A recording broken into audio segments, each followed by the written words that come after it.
Pemirsa, jajaran Menteri Perekonomian Kabinet Merah Putih sepakat untuk menjalankan kebijakan ekonomi yang prudent dengan upaya mitigasi gejolak ekonomi global. Menteri Keuangan Sri Mulyani Indrawati memimpin penjelasan upaya pemerintah memitigasi dampak gejolak ekonomi global. Salah satunya, pemerintah resmi menerbitkan kebijakan paket insentif perekonomian mulai dari subsidi upah hingga diskon tarif listrik. Ya, Menkyu Sri Mulyani menegaskan terdapat 5 paket insentif ekonomi yang diluncurkan pemerintah awal bulan Juni ini.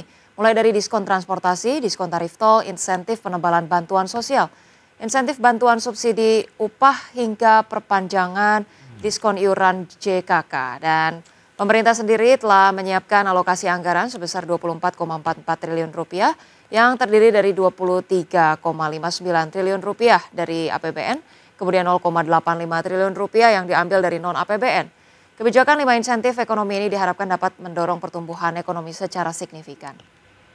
Memberikan sebuah paket stimulus agar pertumbuhan ekonomi dapat dijaga momentumnya dan juga stabilitas perekonomian terus diperkuat. Hari ini telah diputuskan 5 hal yang menjadi paket kebijakan ekonomi dengan target-target dari mereka yang akan mendapatkan manfaat dari paket stimulus tersebut.